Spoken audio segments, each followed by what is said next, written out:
मेरा नाम देवराज चौहान है और मैं फोकस मैन अकेडमी का स्टूडेंट हूँ। मैं एमपी के देवरा जिले से आया हूँ और मैंने ऑनलाइन फर्स्ट और सेकंड लेवल करी थी, लेकिन थर्ड लेवल के लिए मैं दिल्ली में आया हूँ और मैं 10th क्लास में पढ़ता हूँ। तो मैं आप सभी लोगों को अब ये 10th क्लास की ज्योग्राफी की बुक को टच करके इसकी समरी बताऊँगा।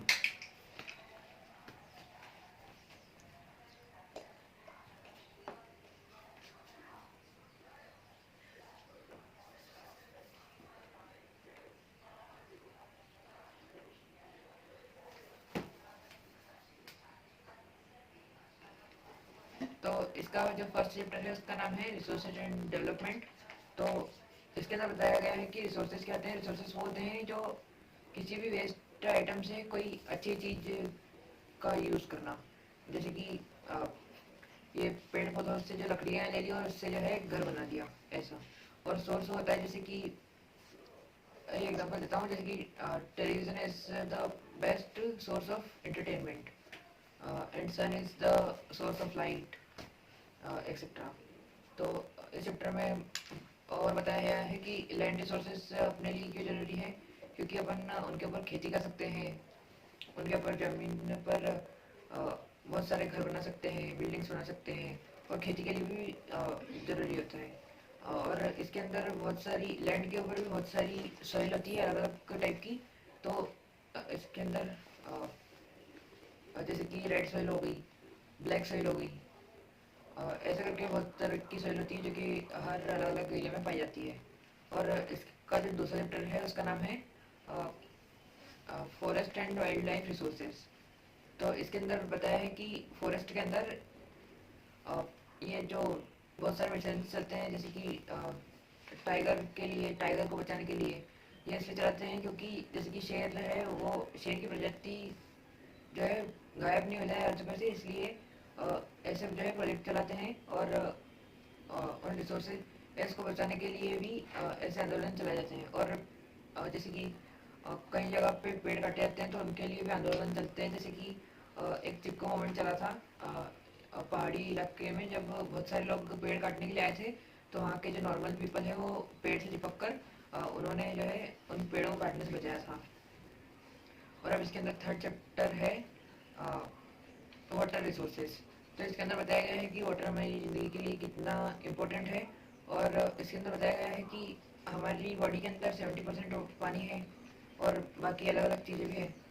और जैसे कि अपनी अर्थ है, अर्थ के ऊपर भी 70% वाटर है, लेकिन ये सारा का सारा पानी पीने लायक नहीं है।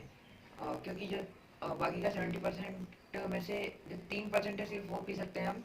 और वो भी सिर्फ 1% हमको दिख रहा है, और जो 3% है वो तो कहीं ज़मीन के नीचे है, और कहीं ज़मीन के नीचे है और कहीं आसमान में बादलों में है, ऐसे।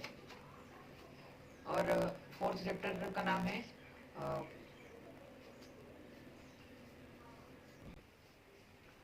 और ये फोर्थ चैप्टर का नाम है इसमें एग्रीकल्चर।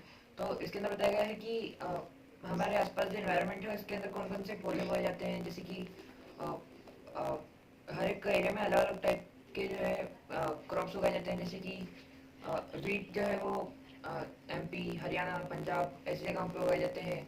राइस जो है वो वेस्ट बंगाल, बंगाल ऐसे जगह में उगाए जाते हैं। और शुगर केन्स भी उगाए जाते हैं पंजाब में, ऐसे। और कॉटन की खेती भी होती है एमपी में। इसमें बताया गया है कि खेती कहाँ कहाँ पे अलग अलग टाइप में होती है। और अब इसके फिफ्थ चैप्टर का नाम है मिनरल्स एंड एनर्जी रिसोर्सेज। तो इसके अंदर बताया है कि किस किस जगह पे किस किस टाइप के मिनरल्स मिलते हैं। जैसे कि कॉपर जो है वो कॉपर बहुत कम पाया जाता है इंडिया में, इसलिए वो बहुत ज़्यादा कम जगह पे भी पाया जाता है, और बहुत ज़्यादा लार्ज स्केल पे नहीं पाया जाता है। अ, और अब आएगा कोल। कोल तो बहुत जगह पे पाया जाता है, कोल इंडिया में बहुत ज़्यादा है, लेकिन इसका भी हमें जो है कंजर्व करके रखना चाहिए। जब अगर कोल ख़त्म हो गया तो हमारे पास फ्यूल कम बचेगा। और पेट्रोलियम, पेट्रोलियम तो हम लोग ट्रांसपोर्ट के लिए यूज़ करते हैं। और जैसे कि बायोगैस, बायोगैस हम वेस्ट से बनाकर उसका यूज़ करते हैं। और अब दूसरा चैप्टर है, सिक्स चैप्टर का नाम है, सिक्स चैप्टर का नाम था मैन्युफैक्चरिंग इंडस्ट्रीज। और इसके अंदर इंडस्ट्रीज जो होती है वो दो टाइप की होती है। एक होती है एग्रो बेस्ड इंडस्ट्रीज और दूसरी होती है मिनरल बेस्ड इंडस्ट्रीज। तो एग्रो बेस्ड इंडस्ट्रीज होती हैं जिसमें प्लांट्स और एनिमल्स के जो होते हैं रिसोर्सेज, उनको करते हैं, मैन्युफैक्चर करते हैं उनको। और मिनरल बेस्ड में ऐसा होता है जो ज़मीन के अंदर जो मिनरल्स मिलते हैं उनको उनको मैन्युफैक्चरिंग होती है उनकी।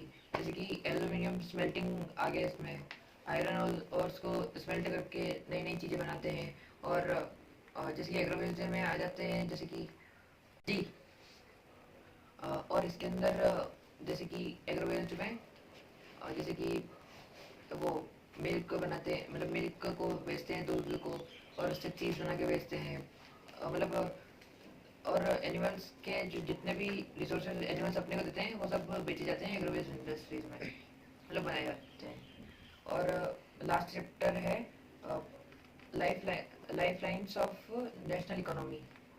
तो इसके अंदर बताया गया है कि अ, अपने इंडिया में किसी तरह की मतलब पब्लिक ट्रांसपोर्ट के लिए कितने रास्ते हैं। तो इसके अंदर तीन तरीकों का बताया गया है। एक तो है रोडवेज।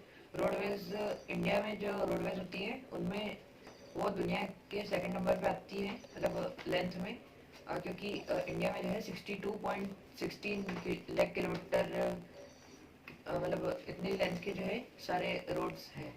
और अगर किसी के पास पर्सनल व्हीकल हो तो उसके लिए जो है, और अगर उसको पास में जाना हो या उसके पास ऐसा व्हीकल हो जो सिर्फ पास की दूरी करता है, उसके लिए जो है रोडवेज ही अच्छी होती है। और एक होती है रेलवेज। रेलवेज अगर अपने पास ऐसा व्हीकल ना हो या फिर अपने पास व्हीकल ही ना हो जो दूर तक ट्रेवल कर सकता है तो उसके लिए रेलवेज अच्छी होती है। और एयरवेज जो होती है वो सबसे कंफर्टेबल होती है ट्रैवल करने में। और वो जो जैसी भी मतलब जैसी भी सिचुएशन में वो जो है क्रॉस कर लेती है, अपनी डेस्टिनेशन में पहुंच जाते हैं। वो उड़ के जाते हैं और बड़े बड़े पहाड़ क्यों ना हो लेकिन वो पार हो जाते हैं। बस इतना ही था इस बुक में।